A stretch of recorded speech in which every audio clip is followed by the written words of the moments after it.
हम बात करते हैं किसके बारे में, हेटरोट्रॉपिक न्यूट्रिएंट के बारे में। किसके बारे में, हेटरोट्रॉपिक न्यूट्रिएंट के बारे में, जिसको हम कंज्यूमर भी कहते हैं। क्या कहते हैं, कंज्यूमर। क्यों, क्योंकि ये कंज्यूम करते हैं किसके प्रोडक्ट को, ऑटोट्रॉपिक न्यूट्रिएंट के प्रोडक्ट को। ठीक है, तो इसलिए हमने क्या बोल दिया इनको, कंज्यूमर को भी हमने इनको बोल दिया। ठीक है, आगे देखते क्या है लिखा किया मैंने कि इसमें क्या होगा, जो ऑर्गेनिज होंगे ना वो ऑब्टेन करेंगे अपना फूड। ऑर्गेनिज जो है वो अपना फूड ऑब्टेन करेंगे फ्रॉम, किससे करेंगे, अदर लिविंग, या तो दूसरे लिविंग ऑर्गेनिज से करेंगे ऑब्टेन अपना फूड, या फिर अदर डेड ऑर्गेनिज से, या तो मरे हुए से अपना खाना लेंगे या फिर लिविंग से अपना खाना लेंगे। तो इस टाइप के न्यूट्रिएंट को हम क्या बोलते हैं, न्यूट्रिशन को हम क्या बोलते हैं, हेटरोट्रॉपिक न्यूट्रिशन। क्या बोलते हैं, हेटरोट्रॉपिक न्यूट्रिशन। ठीक है, बात समझ में आई। अब हम बात कर लेते हैं कौन कौन से एग्जांपल हैं। तो देखो, एनिमल क्या है, प्लांट से फूड ऑब्टेन करता है, तो क्या बोल दिया, हेटरोट्रॉपिक न्यूट्रिएंट। फंजाई भी दूसरे से ऑब्टेन करेगी, बैक्टीरिया भी दूसरे से फूड ऑब्टेन करेगी, अमीबा भी किससे करेगा, दूसरे से फूड ऑब्टेन करेगा, और ह्यूमन भी दूसरे से ही फूड ऑब्टेन करता है। इस वजह से हम इनको क्या कहते हैं, हेटरोट्रॉपिक न्यूट्रिएंट कहते हैं। यहां तक बात समझ में आई। जैसे कि आप देख सकते हो, एनिमल हो गया, अमीबा हो गया, और ये फंजाई हो गई। ठीक है, एनिमल मतलब ह्यूमन बीइंग में आ गया। ठीक है, अब हम बात करते हैं कि हेटरोट्रॉपिक न्यूट्रिएंट्स के टाइप कौन कौन से होते हैं। ठीक है, तो ये कितने टाइप के होते हैं, 3 टाइप के होते हैं। कौन कौन से, एक होगा सेप्रोफिटिक, दूसरा होगा पैरासिटिक, और तीसरा कौन सा होगा, होलोजोई। कौन सा होगा, होलोजोई। ठीक है, अब हम क्या करेंगे, एक एक करके इन तीनों को डिटेल में पढ़ेंगे। सेप्रोफिटिक क्या होता है, पैरासिटिक क्या होता है, और होलोजोई क्या होता है। ठीक है, तो आगे देखो, पहला हम किसकी बात करेंगे, सेप्रोफिटिक की। किसकी बात करेंगे, सेप्रोफिटिक के बारे में क्या होता है, ध्यान सुनो। इसमें क्या होगा, ध्यान सुनो। जो सेप्रोफिटिक ऑर्गेनिज होते हैं, मतलब जो सेप्रोफिटिक ऑर्गेनिज होते हैं, वो क्या करेंगे, रिलीज करेंगे डाइजेस्टिव एंजाइम को। किसको रिलीज करेंगे, डाइजेस्टिव एंजाइम को। ठीक है, किसके ऊपर, इनटू दी डेड या फिर डिकेइंग प्लांट या एनिमल के ऊपर। क्या मैंने कहा कि सेप्रोफिटिक ऑर्गेनिज्म है, ठीक है, उनके बाहर फूड पड़ा होगा, उनकी बॉडी के बाहर फूड पड़ा होगा, उस फूड के ऊपर ये क्या रिलीज करेंगे, डाइजेस्टिव एंजाइम रिलीज करेंगे। किसके ऊपर, जो भी डेड फूड होगा या डिकेइंग फूड या फूड होगा, उसके बाद जब वो फूड जो है आपका डाइजेस्ट हो जाएगा, मतलब डाइजेस्ट हो जाएगा, मतलब ब्रेक डाउन हो जाएगा, उसके बाद उस फूड को क्या करेंगे, ये एब्जॉर्ब करेंगे। क्या करेंगे, एब्जॉर्ब करेंगे। फिर से देखो मैंने क्या बोला, जिसकी हाउस फ्लाई है ये सेप्रोफिटिक ऑर्गेनिज्म है, इसके बाहर क्या पड़ा हुआ है, फूड। क्या पड़ा हुआ है, फूड। अब ये हाउस फ्लाई क्या करेगी, इस फूड के ऊपर क्या डालेगी, डाइजेस्टिव एंजाइम डालेगी। ठीक है, अब जैसे ही डाइजेस्टिव एंजाइम इस फूड के ऊपर आएगा, तो ये फूड क्या हो जाएगा, डाइजेस्ट हो जाएगा। क्या हो जाएगा, डाइजेस्ट हो जाएगा, मतलब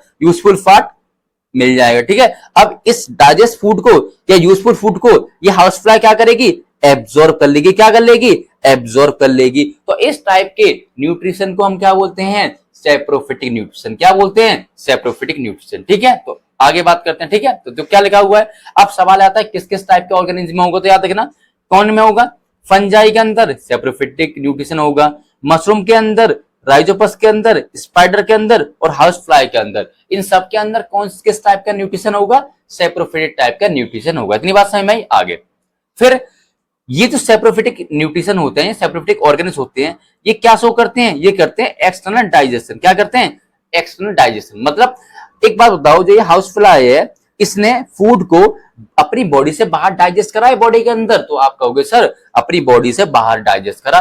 तो कोई भी अगर कोई भी फूड को अपनी बॉडी से बाहर डाइजेस्ट कर रहा है, तो उस टाइप के डाइजेशन को हम क्या बोलते हैं, एक्सटर्नल डाइजेशन। एक्सटर्नल डाइजेशन क्या होता है कि हम डाइजेशन करते हैं आउटसाइड द फूड, मतलब किसी भी फूड का हम डाइजेशन कहां करेंगे, बॉडी के बाहर करेंगे। ठीक है, डाइजेशन का मतलब होता है नॉर्मली फूड को ब्रेक डाउन करना। ठीक है, इतनी बात समझ में आई। अब आगे देखो, ये क्वेश्चन आया है, ये आप कर लीजिएगा। अब हम बात करेंगे पैरासिटिक न्यूट्रिशन के बारे में। किसके बारे में बात करेंगे, पैरासिटिक न्यूट्रिशन के बारे में कि क्या होता है। देखो क्या होता है, जो ये पैरासिटिक ऑर्गेनिज होते हैं ना, ये ऑब्टेन करते हैं अपना फूड। क्या करते हैं, अपना फूड ऑब्टेन करते हैं, साथ में शेल्टर भी ऑब्टेन करेंगे, मतलब रहने की जगह भी ऑब्टेन करेंगे। किससे, फ्रॉम दी लिविंग ऑर्गेनिज से। किससे, लिविंग ऑर्गेनिज से। ये ऑर्गेनिज जो हैं अपना खाना भी ऑब्टेन करेंगे, साथ में अपनी जगह भी, रहने की जगह भी ऑब्टेन करेंगे उस लिविंग ऑर्गेनिज से। ठीक है, आई बात समझ। अब ये रहने की जगह ना दो तरीके से ऑब्टेन कर सकते हैं उस ऑर्गेनिज से। कैसे, या तो उस ऑर्गेनिज की, उस लिविंग ऑर्गेनिज की बॉडी के बाहर प्रेजेंट होंगे, ठीक है, या तो उस लिविंग बॉडी के बाहर रह सकते हैं या फिर उस लिविंग बॉडी के अंदर भी रह सकते हैं। आई बात समझ में? आई बात समझ में? ठीक है। दूसरी बात, जब ये पैरासिटिक ऑर्गेनिज्म उस लिविंग ऑर्गेनिज्म से अपना खाना लेंगे और उस लिविंग ऑर्गेनिज्म से अपने रहने की जगह भी लेंगे, तो उस ऑर्गेनिज्म को हम क्या बोलेंगे? होस्ट। क्या बोलेंगे? होस्ट। जैसे कि मान के चलो ये एक लिविंग ऑर्गेनिज्म है, हाँ या ना? अब ये पैरासिटिक क्या करेगा? इस लिविंग ऑर्गेनिज्म से अपना फूड क्या करेगा? ऑब्टेन करेगा। पहली बात क्लियर। दूसरी, ये जो पैरासिटिक है इस लिविंग ऑर्गेनिज्म के अंदर रहेगा, तो ये दूसरा काम क्या कर रहा है? दूसरा काम ये कर रहा है कि ये उस ऑर्गेनिज्म से, उस लिविंग ऑर्गेनिज्म से क्या ऑब्टेन कर रहा है? शेल्टर भी ऑब्टेन कर रहा है, मतलब रहने की जगह भी ऑब्टेन कर रहा है। इतनी बात समझ में आई? आगे, अब पैरासिटिक के लिए ये जो लिविंग ऑर्गेनिज्म है ये क्या कहलाएगा? होस्ट। क्या कहलाएगा? होस्ट। बात क्लियर है? आगे दूसरी बात, एक और बात बताऊं, ये लिविंग ऑर्गेनिज्म क्या है? लिविंग ऑर्गेनिज्म, ठीक है। इसने खाना खाया तो इसने अपना खाना डाइजेस्ट कर लिया, हाँ या ना? डाइजेस्ट कर लिया।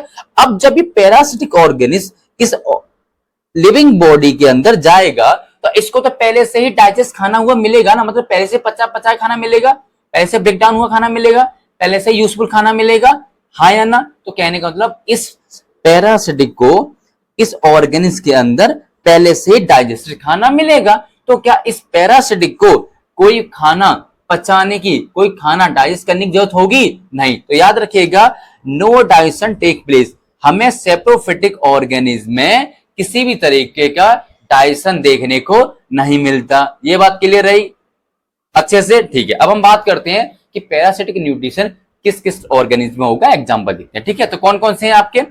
एक है आपका प्लाज्मोडियम। क्या है प्लाज्मोडियम? ये कैसा सेप्रोफिटिक ऑर्गेनिज्म है और कैसा शो करता है? ये सेप्रोफिटिक न्यूट्रिशन को शो करता है। इसको हम प्यार से किस नाम से जानते हैं? मलेरिया पैरासाइट, क्योंकि ये मलेरिया कॉज करता है। ठीक है। दूसरा क्या है? एस्केरिस। क्या है? एस्केरिस। इसको हम किस नाम से जानते हैं? Round warm. किस नाम से जानते हैं? Round warm. ठीक है।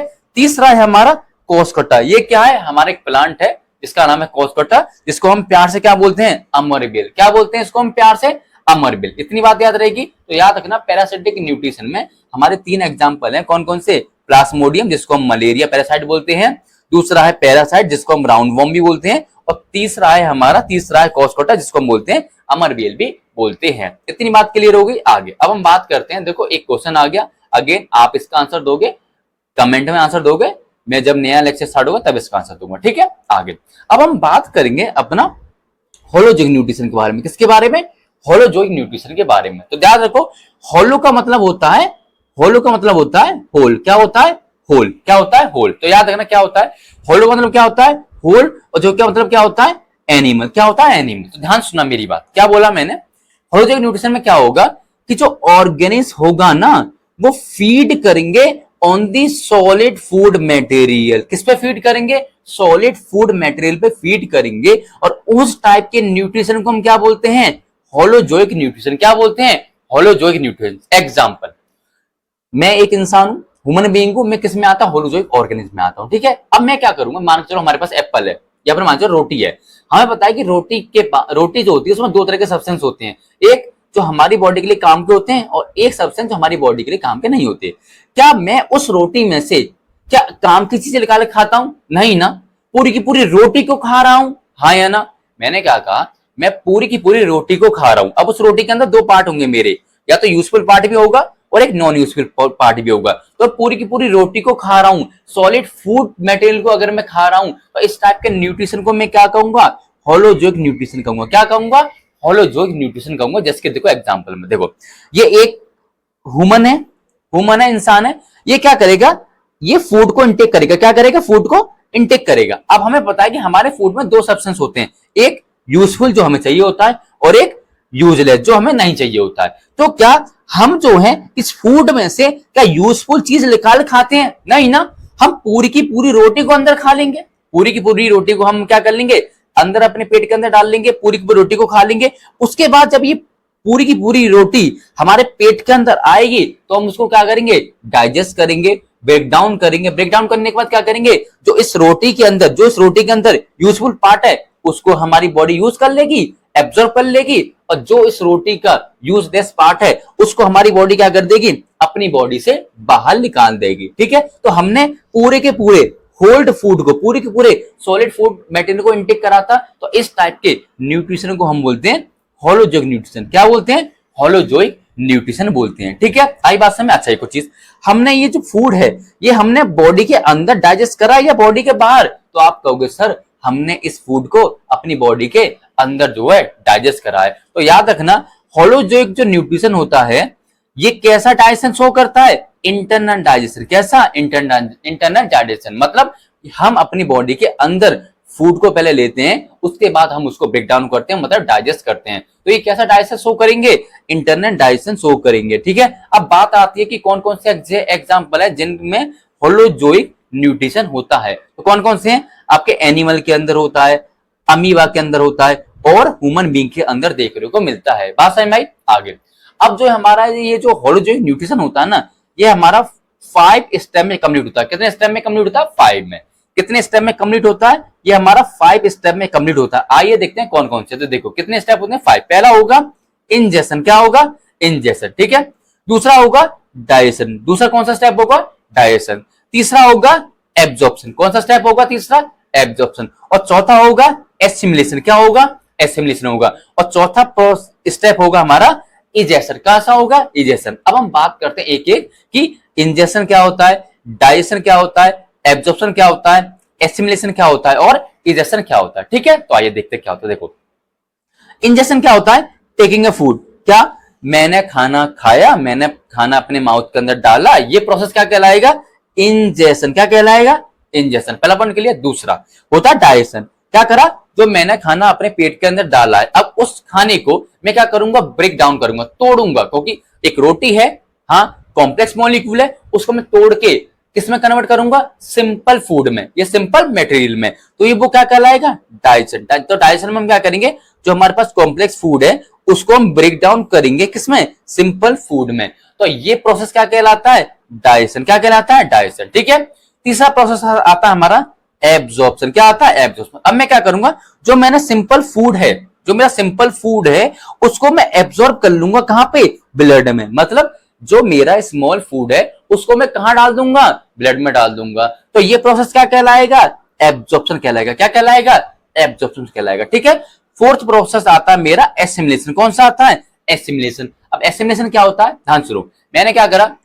फूड जो मैंने तोड़ा था, स्मॉल जो फूड था मेरा, सिंपल फूड को मैंने कहां डाल दिया? ब्लड में डाल दिया। अब उस ब्लड से, अब उस फूड को मैं ब्लड से कहां डाल दूंगा? सेल के पास। भाई सेल उस फूड को ले लेगी ब्लड से। अब सेल उस फूड को क्या करेगी? यूटिलाइज करेगी। क्या करेगी? यूटिलाइज करेगी, उससे एनर्जी बनाएगी।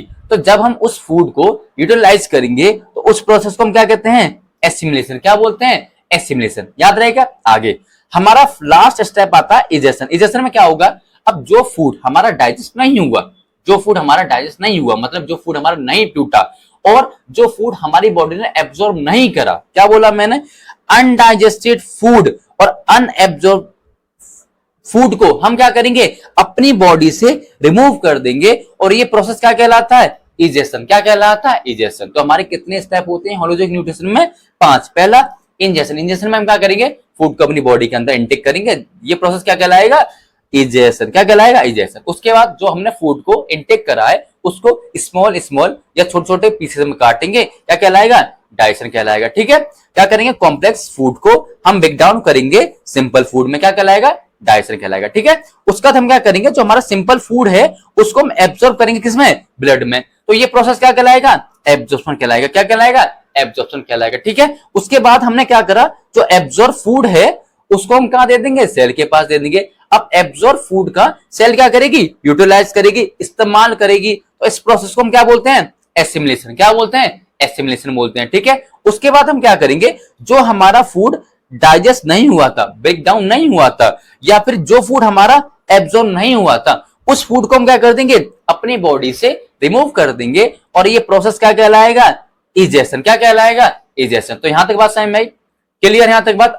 अच्छा, थैंक यू सर। आप हमें थैंक यू क्यों बोल रहे हो? मैं आपको थैंक यू इसलिए बोल रहा हूं क्योंकि देखो आपने पेशेंस बनाए रखा मेरे इस लेक्चर को देखने के लिए। ठीक है, अच्छा, अगर कोई भी डाउट हो आपको इस लेक्चर से रिगार्डेड तो आप कमेंट में डाउट डाल दीजिएगा, लिख दीजिएगा। जब भी मैं नया लेक्चर स्टार्ट करूंगा तो मैं पहले आपके डाउट लूंगा, फिर मैं आगे स्टार्ट करूंगा। ठीक है, अच्छा, इसमें क्वेश्चंस आए होंगे, आप वो भी नोट करिएगा।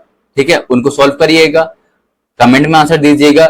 उनके आंसर मैं आपको जब नया लेक्चर स्टार्ट होगा तब मैं उसका आंसर दे दूंगा, ठीक है। अच्छा, अगर आपको ये लेक्चर समझ में आया हो, अच्छा लगा हो, तो मैं आपसे रिक्वेस्ट करूंगा कि अपने फ्रेंड्स को शेयर कर दीजिएगा और प्लीज आपसे रिक्वेस्ट है कि सब्सक्राइब कर दीजिएगा। Okay, thank you.